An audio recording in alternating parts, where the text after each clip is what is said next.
You're listening to the Startup Soirée podcast, episode number 13.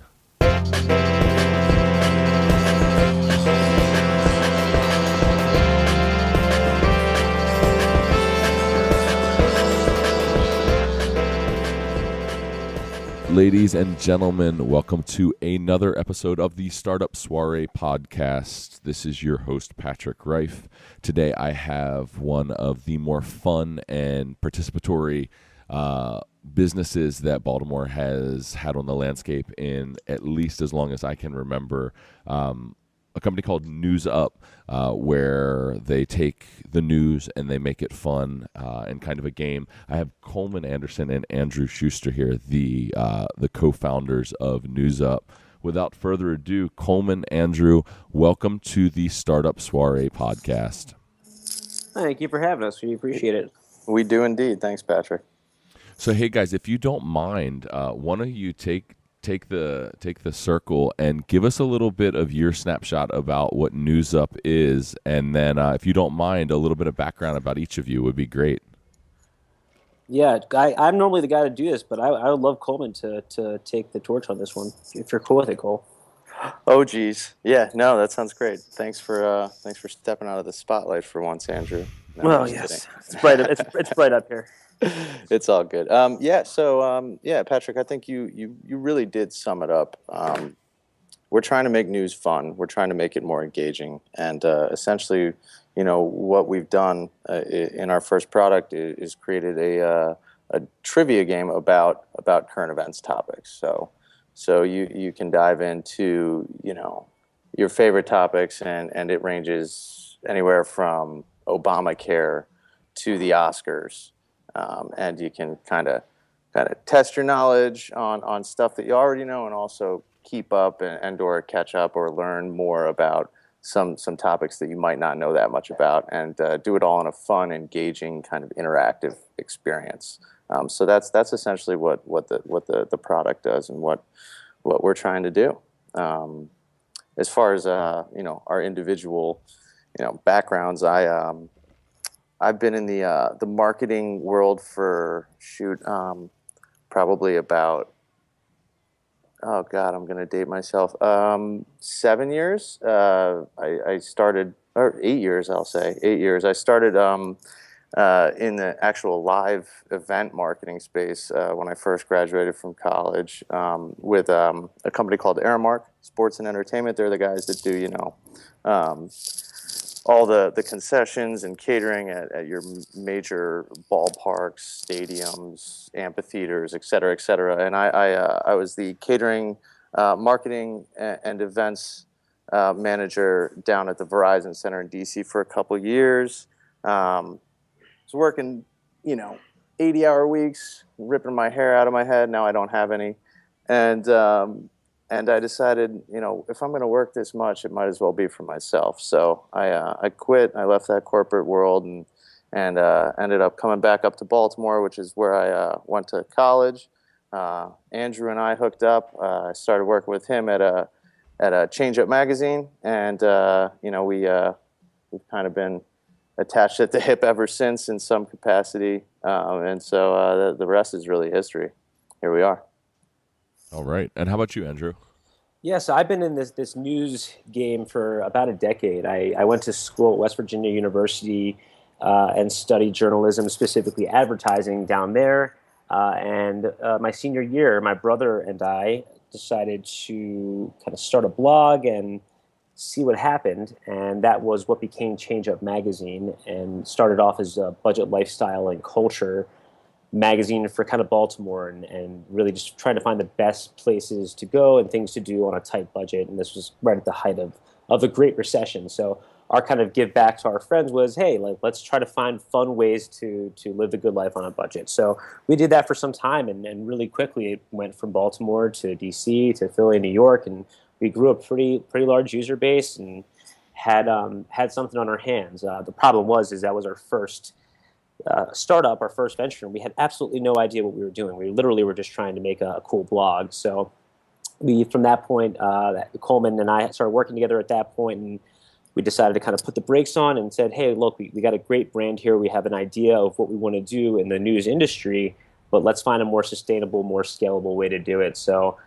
between then and the launch of NewsUp last year, we kind of got our feet on the ground and started getting some more formal training in terms of business development, sales, journalism, content development. So I went and worked at the Baltimore Sun for a bit on their digital sales side, basically working with their existing sales force and clients to educate them on the value of digital and basically everything from why you need a website to how you can make great content to engage your audience. So along the way, while I was working full time during the day, at night, Coleman and I were kind of just really working on this concept of how we can make news fun. And I think we got there from a brand perspective with ChangeUp Magazine, but again, it really wasn't technology driven. It was very manual. So we started thinking about how we could make news fun at a larger scale and really trivia and more of this interactive experience became this driving force behind how we believed we could do that. So we started testing out concepts at night, like we were doing trivia nights with our friends and testing our content, seeing if the idea stuck, and it did. And before you knew it, not only do we have like thousands of quizzes on these great topics that we love, but we had a vision of how we could connect them in this really meaningful way to make it fun and cool to be current with what's happening in the world. And now we have an international user base and people who use NewsUp every day just for fun or as an educational tool, and really just love the work we do, and I think it shows in the product.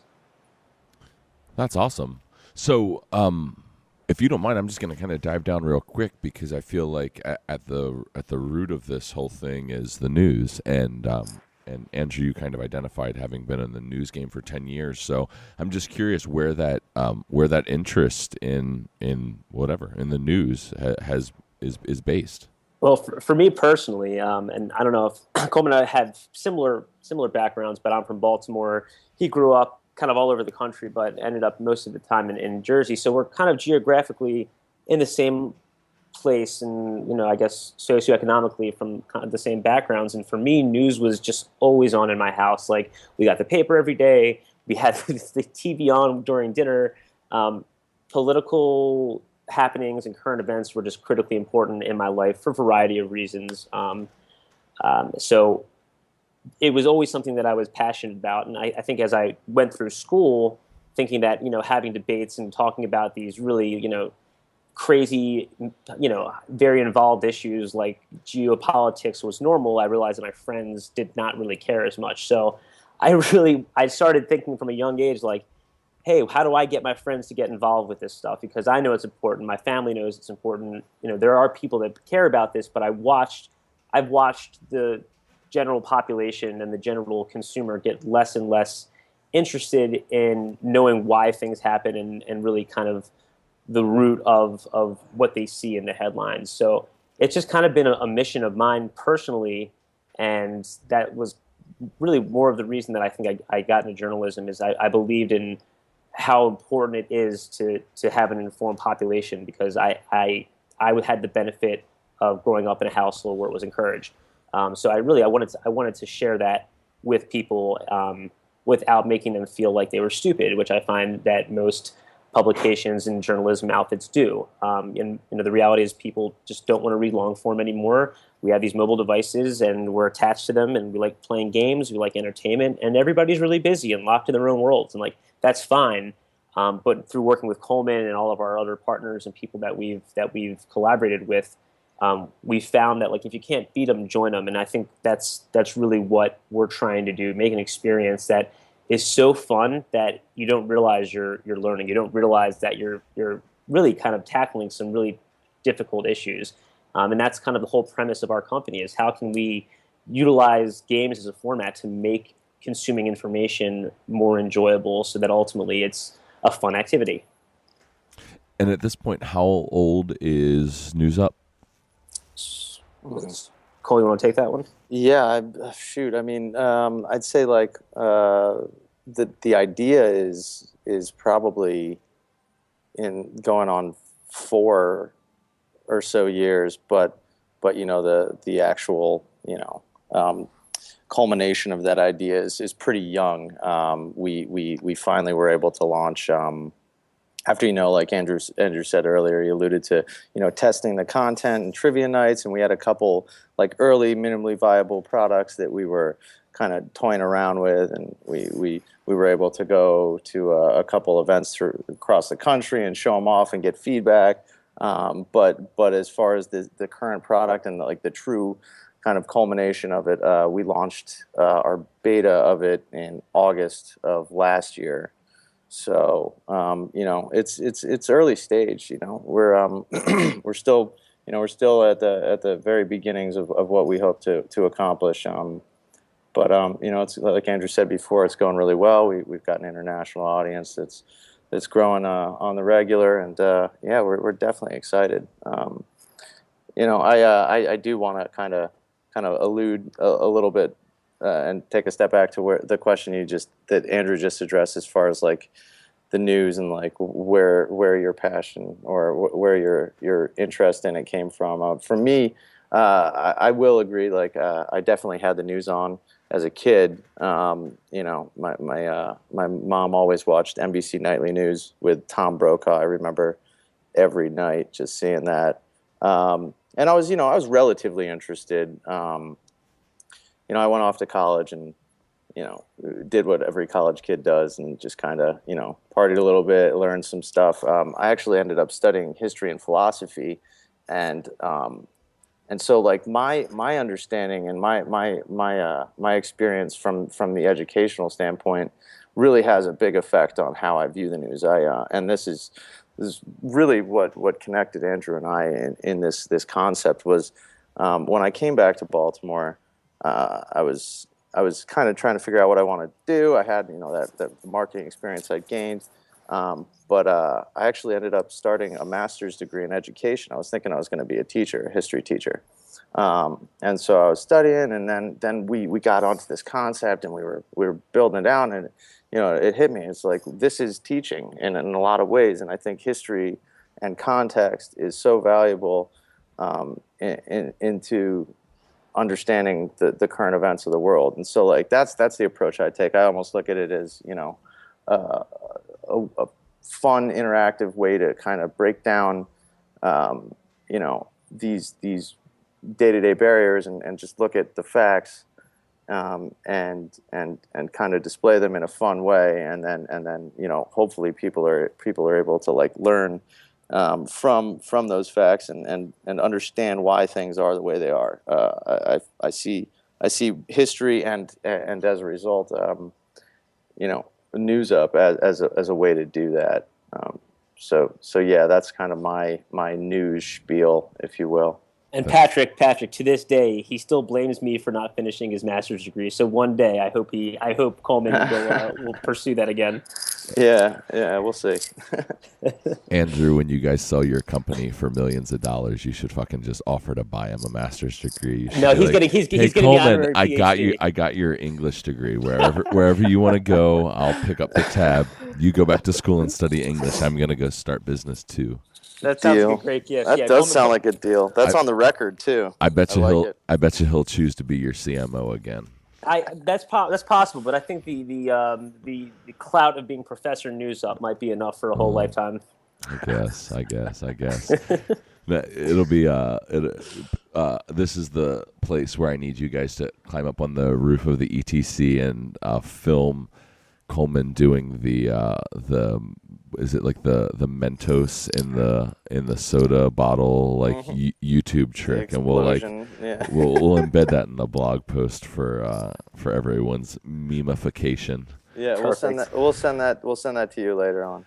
So you guys talking about MVP, and I'm definitely curious about your like in the flesh, hanging out in bars, testing your idea about. But I'm just curious, MVP is a pretty common term at this point in time for anybody that's kind of in the entrepreneurship circle.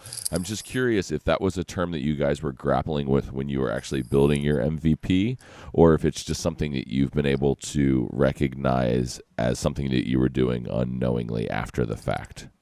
Yeah, I mean, we were lucky enough to be in the inaugural class of Accelerate Baltimore, and we have some amazing mentors and people that we work with both personally and collectively who have used their experience and wisdom to kind of help us navigate through these, sometimes very, very choppy startup waters. It's really, really important. Like, process is everything, and I've learned that the hard way. So has Coleman. I think everybody who ever starts a company and ends up getting to the other side of it or not will be able to tell you, like, you got to learn by doing it. But there are proven tactics to help minimize the risk, and MVP is so important.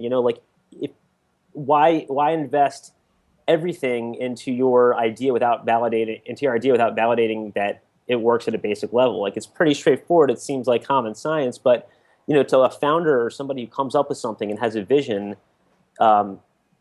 they sometimes get clouded in their vision, and a lot of times it ends up throwing them into bankruptcy, or puts people in a position where their products will never get to market. So either learn the hard way, or you have somebody who's helping guide you and getting you through the process of development. But I mean, it is really important. And for us, we just started playing trivia with our friends at bars and did trivia nights, and we knew from then we had something. And then we tried like an MVP of a Facebook game that was low development and didn't, so we kept on trying and iterating based on this core premise, and it absolutely works. And even now, like with the product NewsUp as you see it today, every little thing we test, whether it's a headline or a button placement, we are very focused on the details. And from everything that we've seen, both working and not working, that seems to be the best method.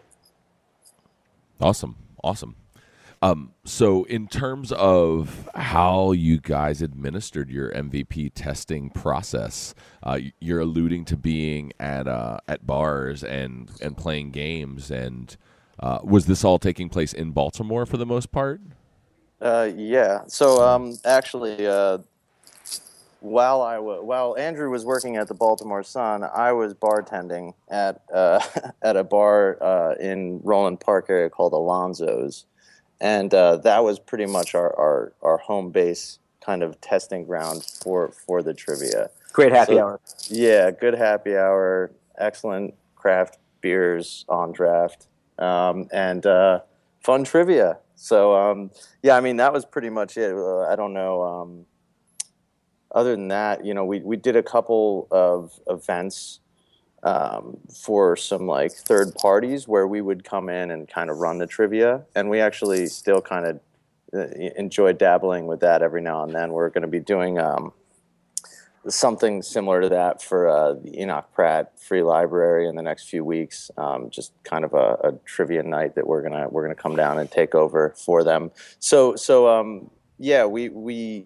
we kind of honed the concept, and particularly the the types of content that the flow of the trivia that was a big piece of that puzzle, was doing it in live. And it's almost like a non-focused focus group, if you will, like being able to see people's reactions in real time and feed off of the energy and see how that actually happened, is so valuable. You can look at numbers on paper all day long, and that's certainly valuable too. Surveys and quantifiable data is so important, but being able to actually see, the actual real time emotions that people had about particular topics or styles of questions, really helped to inform us early on. And it was also a hell of a lot of fun, and and a lot of beer was had. So it was definitely a valuable part of our kind of MVP process for sure. I am a long-term Baltimore lifer, as I like to identify myself, and I've definitely spent at least a handful of nights, albeit not participating because I'm not really a public trivial pursuit perfectionist, but I've definitely had a lot of beer and watched other people play Trivial Pursuit at Mick O'Shea's in Mount Vernon. And when you guys kind of mentioned like that being the space that you kind of MVP'd out, in my mind, I immediately, even though that wasn't the space, what was cool was that I was able to kind of mentally dial into that place and see like how valid an environment that could be for what you guys are doing, to come in and kind of like test your, like I would say, guys, if you don't know about Mick O'Shea's and you need to test new ideas, like that's a great place to do it, because they've got this community of I mean, obviously there's a huge contingent. I would be curious to poll. I wonder if they know. There's a huge contingent of the crowd there must be based, half in JHU and the other half in like Peabody, because it just kind of feels that way. But at the end of the day, you start with your base, and people that are in academia that also like to drink are a great place to start asking them about what they know about current events or whatever. So, just also, it was cool to hear you describe where you guys kind of tested it and have my own kind of visual reference for what that might look like. Yeah, and to add to that, I mean, it's the real world, and the thing people forget about web-based or internet-based products is these are people. It's not just a metric. It's not just data. Like, these are real, actual people. So, I'd encourage anybody who's making any kind of digital product to like really think about that. If there's a human element involved, and if you don't have that connection, you really stop having the empathy to make decisions around. So it really, really helped us. And to this day, like, people ask us, hey, can we use this for our trivia night? And, I think that's something we love to pursue. And a lot of people actually source our stuff for trivia. But it always takes me back to those days of like, wow, it's still the pub, but it's just on the phone or, on the computer, whatever it may be. That's awesome. I wanna, before we run too long, we try and keep these concise so they're listenable and not laborious. And I have a few more questions I want to make sure that I ask you guys. The first one is, I'm just curious about if you'd each just give me like a little soundbite on what kind of co-foundership is like for you, in terms of what your working relationship is like. We haven't gotten to do too many of these 3-person interviews on the Soirée podcast yet, so I just love to hear your point of view. Sure. I guess I'll go first, Andrew. That way you have the advantage as usual. No. So it's great. It's at a high level, like Andrew said, we come from similar backgrounds, and we have similar interests, and generally a similar context, but also like our own perspectives and our own processes, and as a result, we're able to kind of align on high-level goals. And granted, this is a rapport that's been developed over years, but quite frankly, something that was pretty evident when we first met. We kind of connected on that level right away, and so that part of it's really important, because you're able to kind of have those high-level, really exciting conversations about how we want to do one thing, or what we believe another thing can achieve, as far as maybe the product or a marketing strategy. And then the other side of it is we're also different individuals, and like I said, we have different kind of processes and definitely some different idiosyncrasies, which I believe is super valuable, because it helps us to balance each other out. I'm extremely methodical. Probably my history, philosophy degree background, where I was doing, really detailed, heavy research, and, taking a lot of time to get to the root of stuff. And he's, let's get shit done right now. Go, go, go, go, go. And he makes me better at that side of things, and I'd like to think that I help him kind of slow down every now and then and think things through in a little more of a methodical way. So yeah, I mean, it's so important to have that kind of balancing and rapport when you have somebody that you're working so closely with on a day-to-day today basis. I mean, we also have a unique scenario where we both play music and we happen to be in a band together. So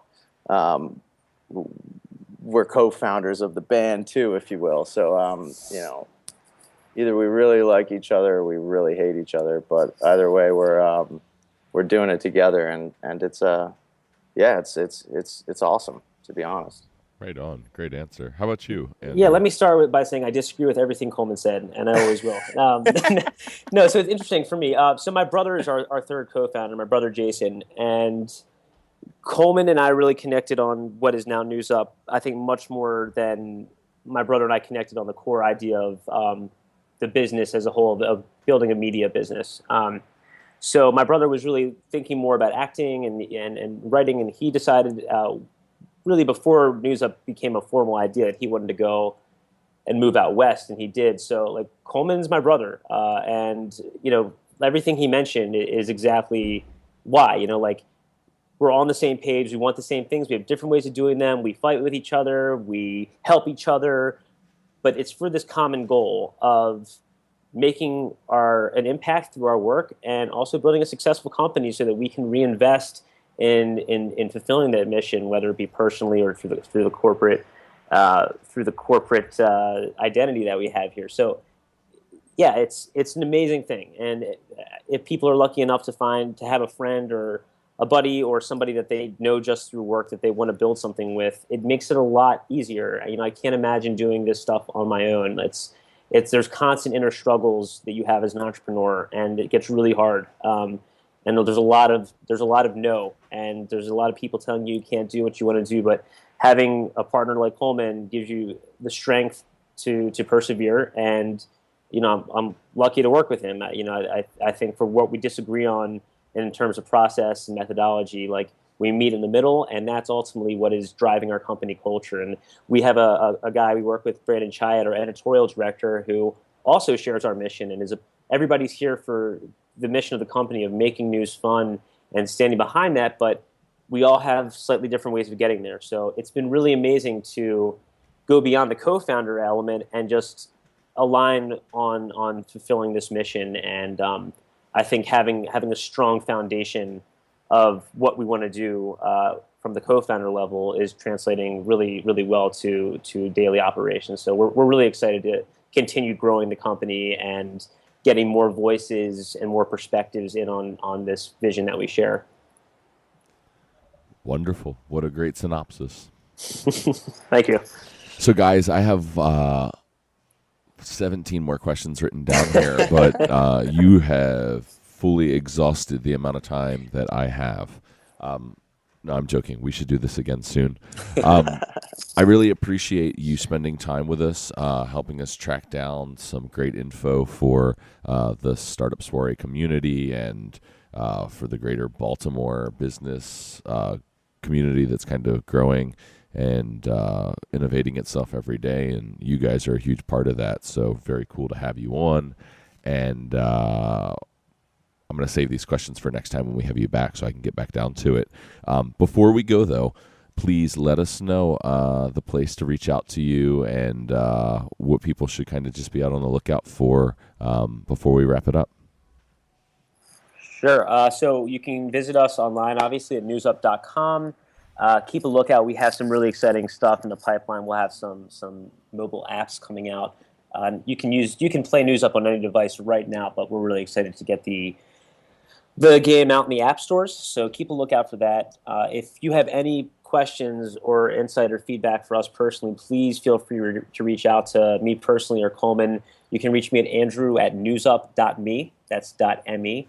And yeah, we feel very privileged to be a part of this community. It's obviously an honor to be a part of the Startup Soirée community and on the show. And yeah, if there's anything we can do to help anybody out there who's listening, we would be happy to do so. That's great. And how about you, Coleman?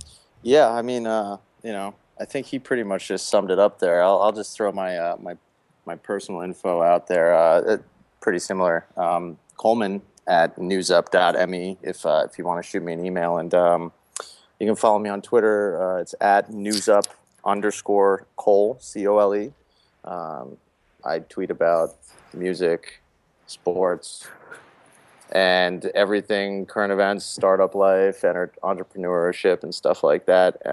And if there's anything NewsUp specific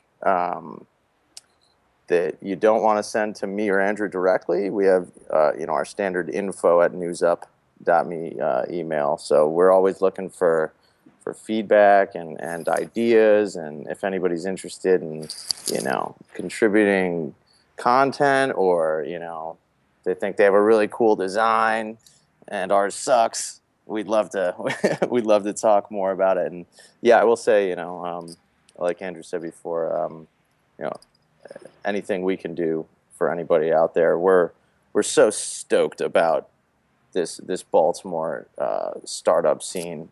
We've been here, for a few years now, and it was great when we got here, but it's really blossoming right now. It's really growing, and you guys, Startup Soirée and